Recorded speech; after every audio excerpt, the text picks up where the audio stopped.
You may be discovering a gift that life has given you right now. This is your job. It's your new school year. It could be becoming a parent, traveling, starting a business, pursuing a new goal, or exploring a new relationship. Even though you are at the center of everything that happens to you, sometimes doubt can start to stir things up. Perhaps you will find yourself in front of a high wall and not sure if you can get over it.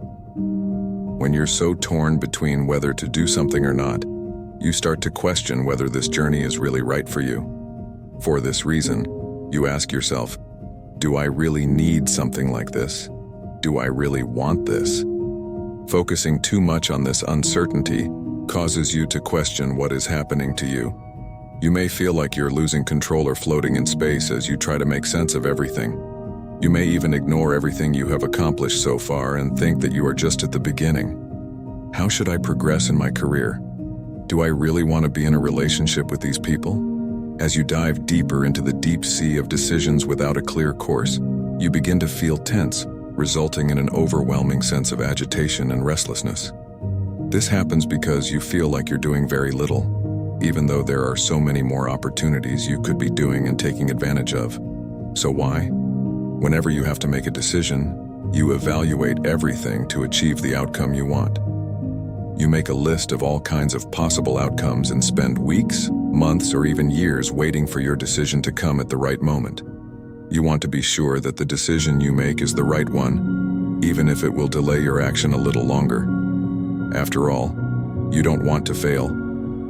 You have often heard that failures are part of the journey, and although you agree with this concept, you may not accept that this idea can happen to you too. You might say that it's not failure that scares you. Your real fear is that you don't know what you really want. Have you ever thought that you want too many things at once and you don't like to choose? If you spend your time and energy doing just one thing, that means you can't spend your time and energy on other things you love to do, right? You just want to take care of yourself, and that actually makes sense. We all want what's best for us. As a result, we are all given one life, and we need to make the most of it. Frankly, you may have succumbed to a bad way of thinking. After waiting 5, 10, or even 20 years to decide what is best for you, you will only be a hopeless person who has ignored the wonderful opportunities life has to offer along the way. There is no such thing as the right moment when everything becomes clear and you realize everything. You have to start somewhere, and over time, the image of what you really want will become clear as you are in the moment of action.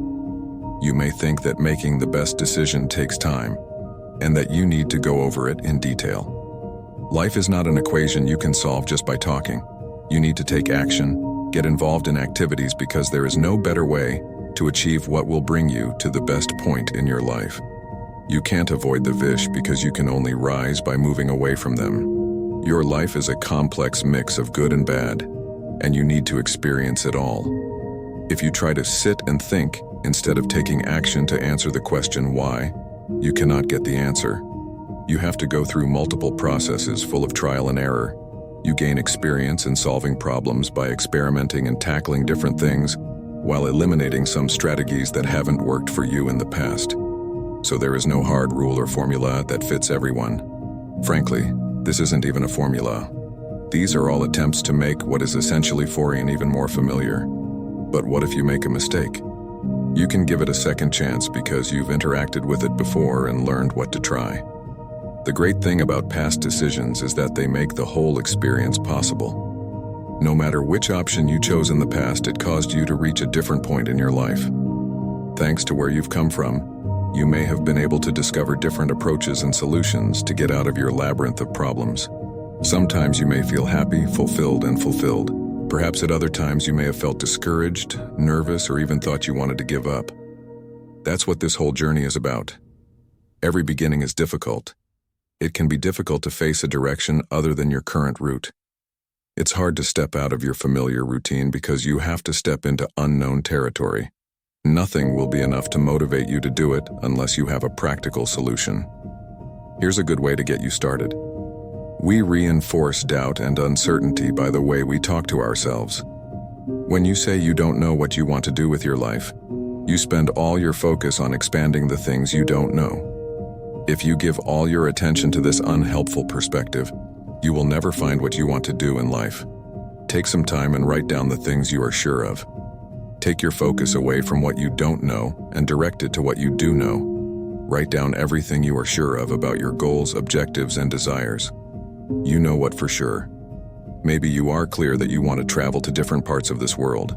Maybe you are confident about starting a new business. Remember, you should focus on the reality of where you will travel or what kind of business you will start. What you need to do is to turn the thought of, "I don't know what I want to do," into reality and say, "I want to travel to different parts of the world." This way you can change the terms. You take the unknown and turn it into the known. Are you sure you want to start your own business? If the answer is yes, go ahead and make it happen, whether you succeed or not. Whatever the results, you are on the right track, because you've gained enough experience to avoid strategies that didn't work the first time and develop new ones as you build your business. This should be the consideration you have to show in response to the doubt you have.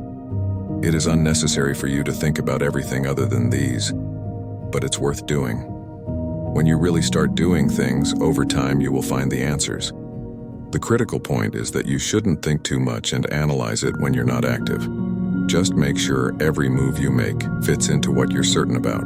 If you spend too much time and energy thinking about and analyzing uncertainty and doubt, you create more space for that uncertainty and doubt to occupy your life.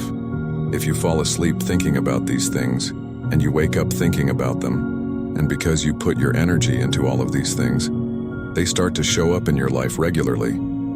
What is your first thought when you go shopping and you like an outfit? You think about whether the outfit you chose suits you or not. You try it because you are sure you want to buy it. If it doesn't fit, you ask for a new size, but you do all this for the same outfit. You try all sizes until you find the one that makes you feel comfortable. Why not use this approach for everything you're sure you want? Proceeding through trial and error will help move you to a point in your life where you feel comfortable. If you fall down, you will get back up because you still have a long way to go to reach your goal. Think of a child just learning to walk. He falls to the ground, but with all the determination his little body has, he pulls himself up and keeps going until he manages to do it on his own. It is as if he understands that he must use both hands and feet to stand up instead of one. So show up and give yourself as many trial periods as you need.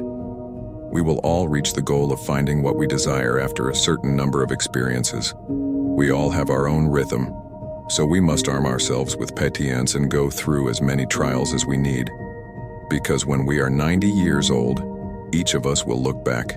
Have we lived a life full of good things or a life full of what-ifs? Confuse them with your silence. Often the problem we have with ourselves as humans is telling everyone what we are not ready to explain to everyone yet. We all seem to have this problem, and there are countless reasons why we do it. Most often to let people know that we are someone with self-worth. We try to make ourselves look big, talk down to others, and sometimes aggressively gain respect. We glorify ourselves as godlike. We say everything there is to stay in a position of importance and make people see us as important too. And in the process, we say more than we should.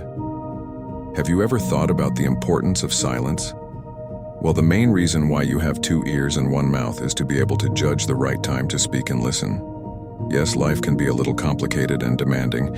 It can shake your balance and give you no reason to be logical.